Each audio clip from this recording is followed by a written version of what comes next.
Hallo julle, ek groet julle weer met 'n Hoogland groet. In 'n tyd soos hierdie doen ons geloofsoefeninge.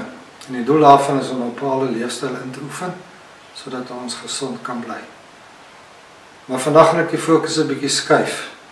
Weg van geloofsoefeninge, eerder na geloofshouding of 'n lewenshouding. En om dit te doen gaan ons bietjie by Noag kuier op sy ark. Noag se verhaal is omring deur water. En ons weet water is 'n simbool van baie dinge. Dit is 'n simbool van vernietiging, van beskerming, van reiniging, van nuwe lewe.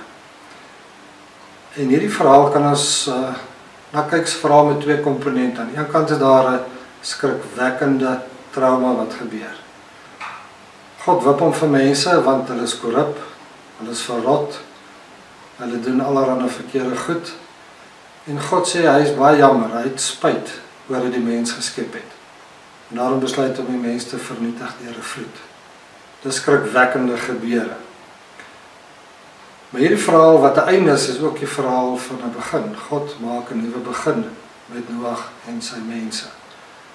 En daardeur word 'n scenario van genade geskep, 'n nuwe bedeling van genade.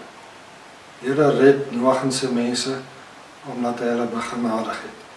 En dis die uitnodiging vir jou vandag. Moenie die boot mis nie. Of anders gesê, gebruik die geleenthede wat die lewe nou na jou bring. Gaan kyk bietjie in die begeleidingsdokument wat ek vir julle gee na 'n klomp maniere om te kyk na geleenthede. En dan kan jy afsluit deur te gaan kyk na die geleenthede wat jy nou op hierdie stadium van die lewe en hierdie tydperk van isolasie het. Besoek jou eie lewe, alles wat deel is daarvan, elke faset daarvan.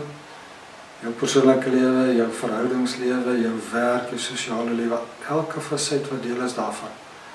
En vra jouself vir die vraag, watter geleenthede is daar nou wat die lewe vir my bring wat ek nou kan benut? Tweede ding wat jy kan doen is gaan besoek jou verhouding met God. Kyk met dieselfde lens daarna. Watter geleenthede bring hierdie tyd van inperking en isolasie? Watter geleenthede bring dit vir my om op 'n nuwe manier te kyk na my verhouding met God? So, hier is die uitnodiging, moenie die boot mis nie. Anders gesê, gebruik die geleenthede wat 'n tyd soos hierdie vir jou bring. Lekker werk, vrede vir jou.